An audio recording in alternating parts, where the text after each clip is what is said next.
Next year, we start off with magnetic field. Please understand that the term magnetic field is denoted by the symbol B, right? And is measured in units of Tesla.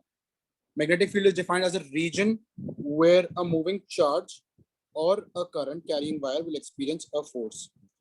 For a moving charge, the magnetic force is given by the expression F is equal to BQV, where B is the magnetic flux density, Q is the charge, V is the velocity, right? Let's say if you have a given diagram, right, which has a uniform magnetic field, if a charged particle is stationary, it will not experience any magnetic force. If the same charged particle moves with a velocity, which is parallel to the field, it will again not experience any force. However, if the same charged particle moves either perpendicular to the field or at an angle to the field, only then it will experience a magnetic force.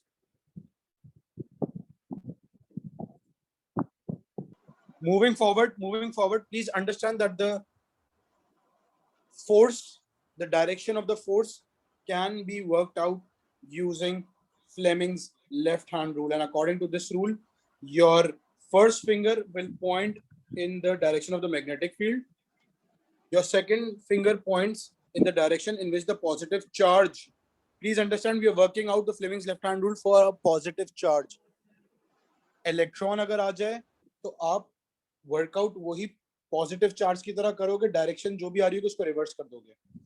Usually you are provided with the magnetic field, you are provided with the direction of the velocity, and you have to calculate, or you have to work out the force, direction of the force, right? The thumb will indicate the direction of the force. From the arrangement shown, it can be recognized that the direction of the force is perpendicular to the direction of its velocity. Therefore, a moving charge in a magnetic field performs circular motion. Fleming's left-hand rule from O levels. This is your thumb. This is your first finger, right? This is your second finger, and the rest of your fingers work out like this. If you check it out, one finger, the first finger is going straight.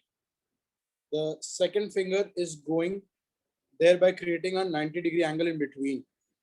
And this thumb points in the above direction, thereby creating again a 90-degree with this and a 90-degree with the green highlighted finger, the second finger, right?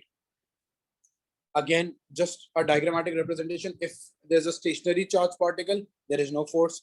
If the charged particle is moving parallel to the field lines, no force again. However, if it is moving perpendicular to the field lines, the force is BQV, which is the maximum value, 90-degree. Let's say the charged particle was moving at an angle.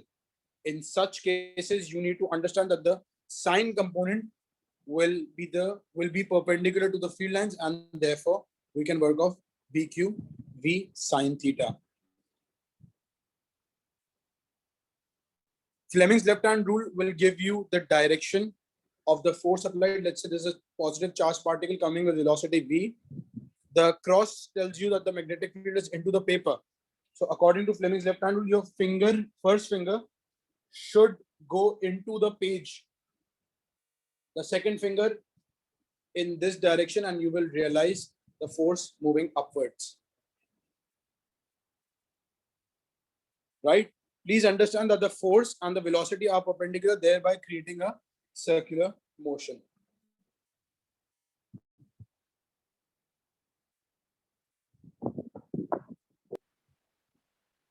Moving forward, please understand that the magnetic force, once the charged particle enters the magnetic field such that it experiences a force, you can say that the magnetic force causes a centripetal force, right? Magnetic force has the formula BQV. Centripetal force has mv squared upon r, right? The velocity cancels off with this, And if you wanted to work off, let's say, the radius, you could have said, by the way, they give you this derivation for 3 marks. Right? So the radius of the circular arc can be worked out using the following equation. Sometimes they ask you to define Tesla if a unit charge moving with a unit velocity in the direction perpendicular to the field experiences a force of 1 Newton, then the flux density of that field is said to be 1 Tesla. How did I arrive at this definition?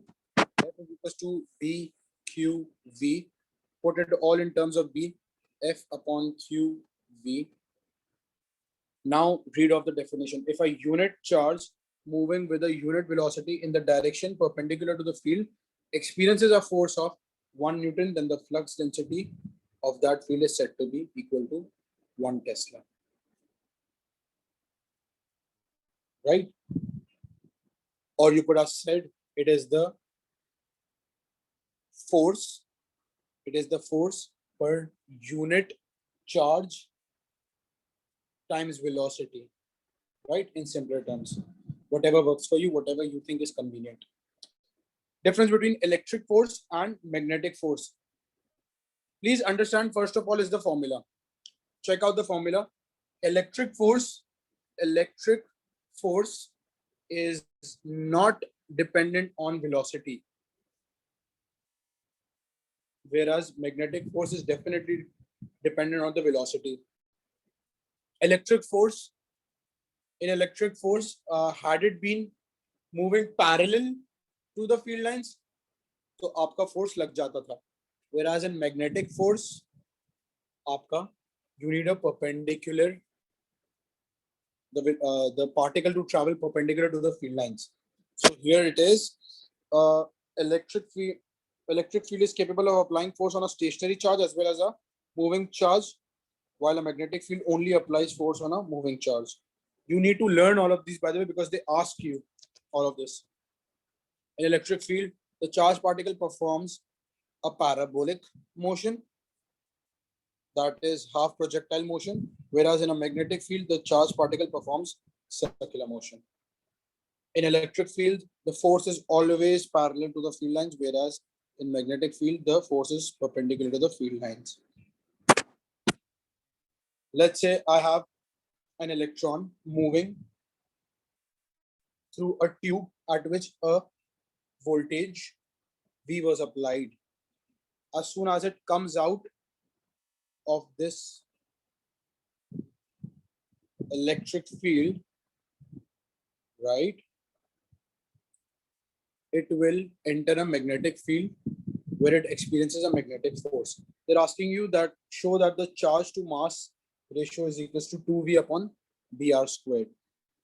Voltage is equals to work done upon charge. यहाँ पे voltage लगा हुआ था, so I picked it up from here that the equation voltage is equals to work done upon charge would be used.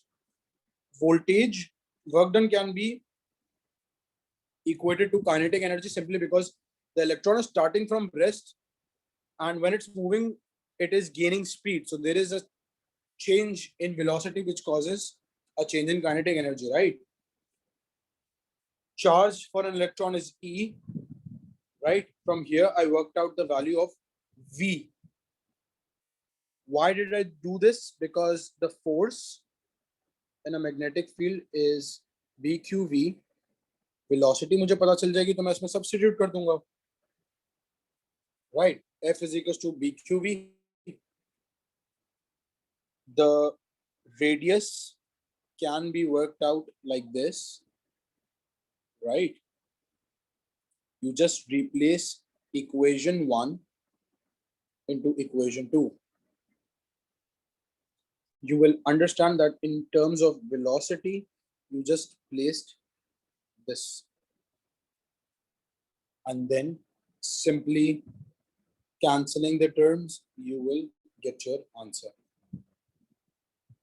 These derivations are extremely important because they give it to you for like 3 to 4 minutes. They will further ask you, after making you derive this equation, they can further ask you, let's say if the magnetic field was out, right? Initially, this is an electron. If you work off from Fleming's left-hand rule, the direction of the electron is this value. Your magnetic field was into the page. Agar aap Fleming's left-hand rule, if you're applying Fleming's left-hand rule, you will realize that the thumb is pointing upwards.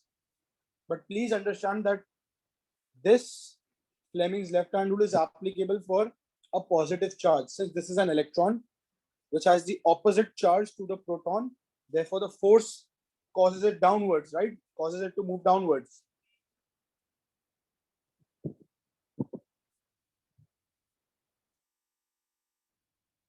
So now let's just say if the examiner tells you that the magnetic field is now out of the page, so whatever the curvature was, it should move in the opposite direction.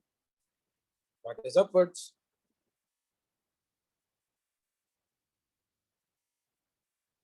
Right.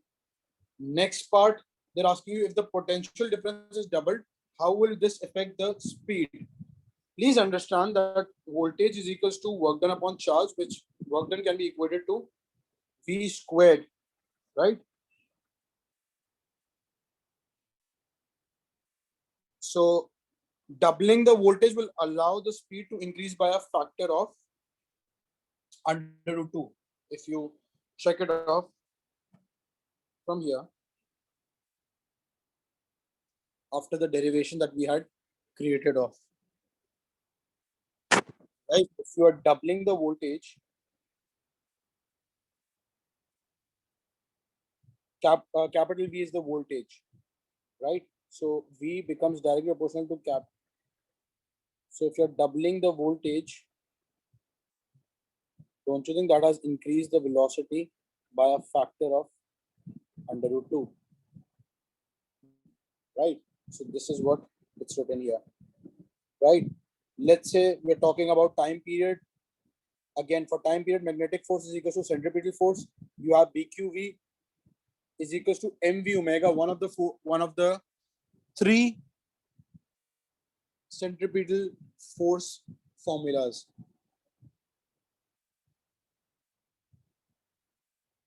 Right? So V and V cancels off, and you will realize that BQ is equal to M. Omega can be broken down into 2 pi upon T. Please understand that the time period is independent of the speed. There is no speed in this formula, right? So the speed will remain unchanged. Let's say the electron was initially traveling in this direction, and now I'm placing a barrier in the way of the electron. The barrier will cause it to slow down further. So the radius of the curvature of the arc, the radius decreases. Right? At this point where the barrier is, the electron loses kinetic energy to pass through the barrier and therefore loses velocity. If velocity decreases, your circular motion decreases. Right? So you had worked out that R is equals to mv upon bq, right? So if velocity is decreasing, your radius should also decrease. Moving forward, if air resistance is present, please understand that the speed will keep on changing continuously and thereby a spiral motion is seen, right? Let's say you were given alpha and beta particles. By the way, alpha resembles a helium nucleus, whereas beta represents an electron, right? Alpha has more mass. Alpha resembles helium nucleus, so 4, 2. Beta represents an electron, which is 0, -1. Right? First of all, alpha, according to Fleming's left-hand rule, is a positive charge and therefore moves upwards according to the rule Fleming's left hand. Right? Beta, on the other hand, because it resembles an electron, will move downwards. Please note one thing, that alpha is basically having a greater radius, or you could say a small deflection as compared to beta, simply because alpha has a greater mass. Heavier substances tend to deflect less.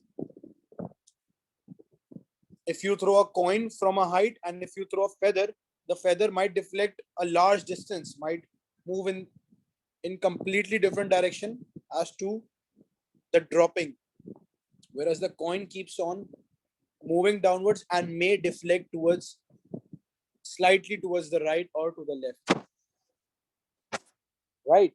Since beta and v are the same, since magnetic field strength and velocity are the same for both, the factor on which the radius of the arc depends are mass to charge. Radius of alpha, radius of beta. Mass of alpha, you had mv upon bq, right? mv upon bq. This, by the way, is a past paper question.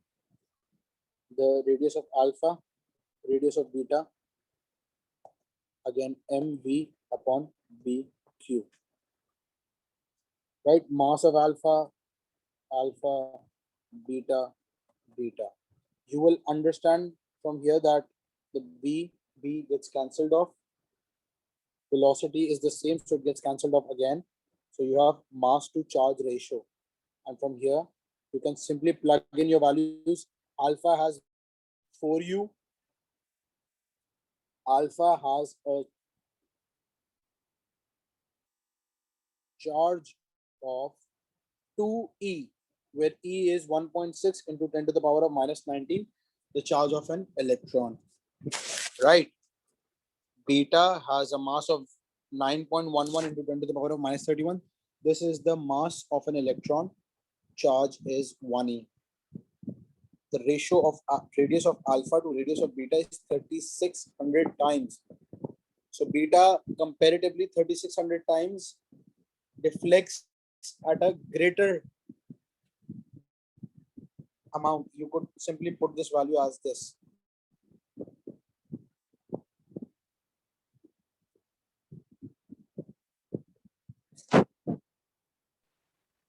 Similarly, they could ask you the radius of lithium ion against radius of oxide ion.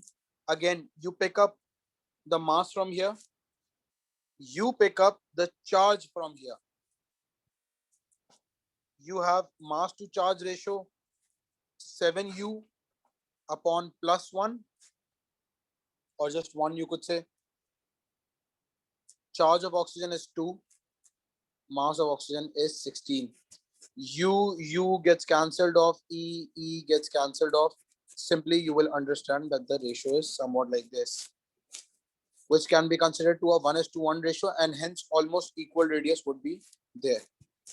Moving forward, there is a concept called cross fields. Cross fields are basically fields in which there is a magnetic field and there is an electric field, right? So cross field is defined as a region in which magnetic field and electric field are both applied simultaneously in a manner such that they're both mutually perpendicular to each other, right? Let's say my magnetic field is into the page. It's a positive charged particle. I'm applying a positive plate, an electric field from up to down, right? Magnetic field, according to Fleming's left hand rule, will cause the proton to move upwards, whereas the electric force will cause the proton to move downwards, right? Depending on which one has a greater impact, my proton could be separated.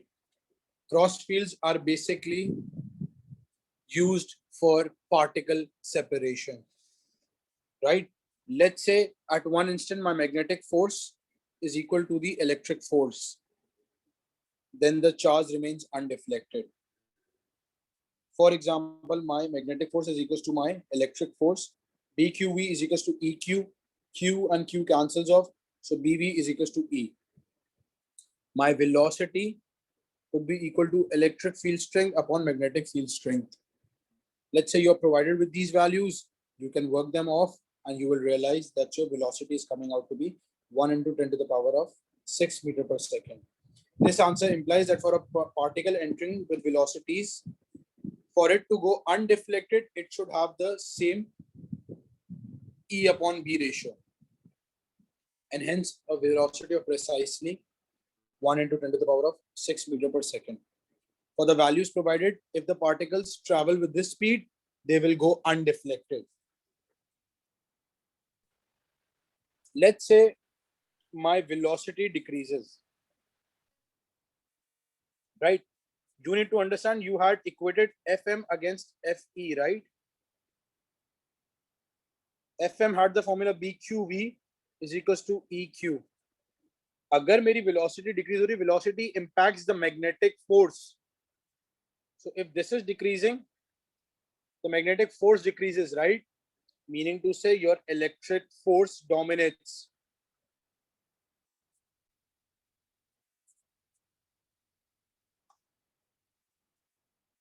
And when it dominates, electric force was pushing or pulling it down. The particle was being pulled down because of the electric force. If you see the diagram. And therefore, the particle moves downwards. Had the velocity been greater than 1 into 10 to the power of 6, again, as the velocity increases, it will increase the magnetic force and therefore the particle moves upwards. The mechanism of cross fields can be used to separate charged particles traveling with a certain speed from other charged particles. This process is called velocity selection. The magnetic field is applying an upward force while the electric field. All of that I have explained is in here. If a proton used initially in the diagram is replaced by an alpha particle, please understand that alpha remains undeflected if with the same speed, right? If you're replacing the proton with an electron, now individual forces would be flipped. The magnetic force causes it to move downwards, whereas the electric force causes the electron to move upwards.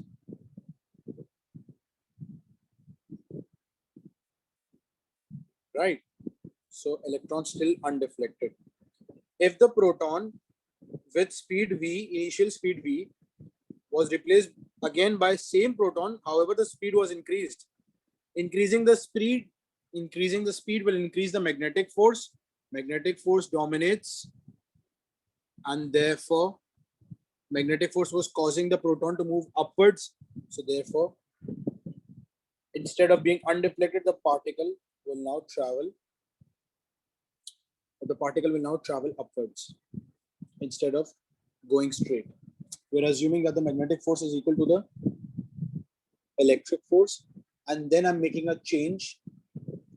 Initially वो speed v से undeflected था, तो अगर मैंने speed बढ़ा दी तो मैंने magnetic force बढ़ा दी तो उसका impact जो है वो rule कर जाएगा. Next is the case of Hall probe. Hall probes are basically used to determine the magnetic field strength, right?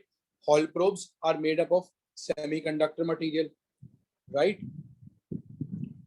By the way, Hall probe is somewhat looking like this, where the magnetic field strength and the electric field would be parallel to one another.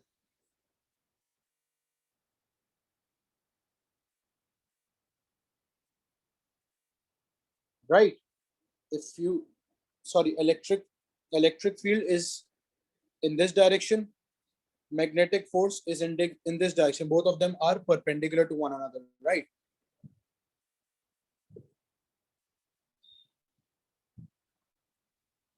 So a Hall probe is a semiconductor device which resembles a rectangular block as shown. Any of the two opposite faces are connected to a battery, a switch, and an ammeter. Two opposite faces are connected to a voltmeter, and the remaining two faces are exposed to a magnetic field in a manner such that the field lines enter through one face and exit through the opposite face.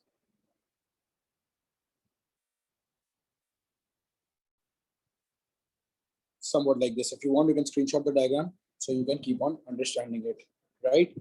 Please note one thing, that I have called length BD as L, my length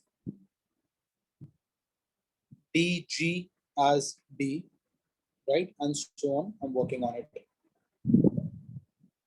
So moving forward, when the switch is closed, the movement of electron is indicated on the diagram. I would really recommend if you could take a screenshot so that you can understand accordingly. Now, when the switch is closed, the movement of electron is indicated on the diagram. When these electrons enter the Hall probe, the influence of magnetic field applies a magnetic force, right, on these electrons, making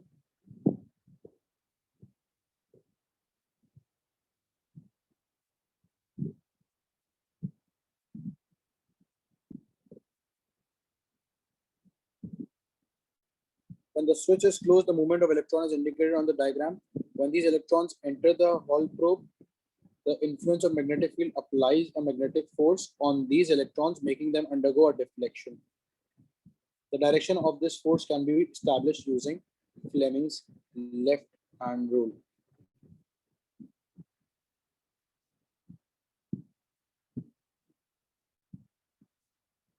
In the given diagram, the electrons move towards the face labeled as EFGH, right?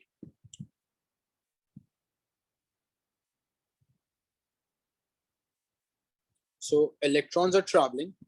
According to Fleming's left-hand rule, your field is downwards, right? The movement of electrons is in this in this area. You will realize that your thumb points in this direction. Please understand that Fleming's left-hand rule is for positive particles. So electron, the deflection should be in the opposite direction towards the face EFGH, hence mentioned here. When all the electrons move towards EFGH, the entire area becomes negatively charged. When it becomes negatively charged, the opposite end becomes positive.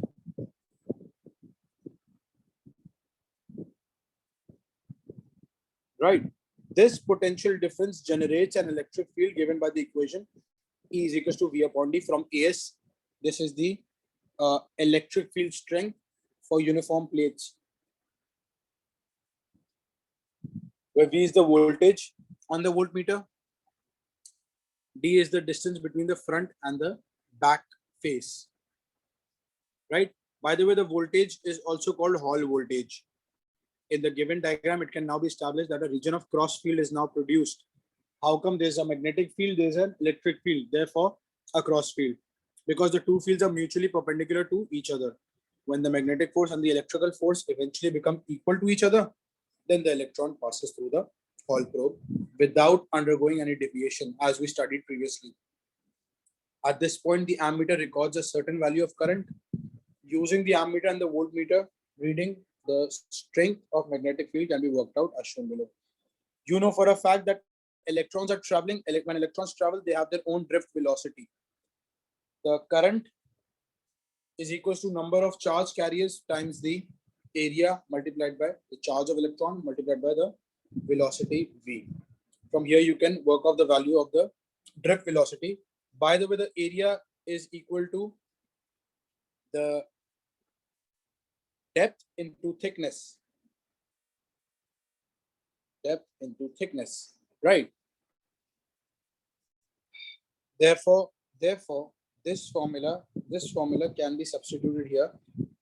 We are saying that the magnetic force at one point becomes equal to the electric force, right? So magnetic force is BQV, electric force is EQ. The Q and Q cancels off.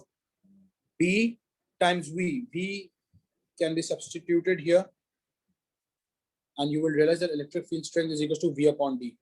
D and D will cancel off, and from here you can work off that the magnetic field strength is equals to V upon I times NET,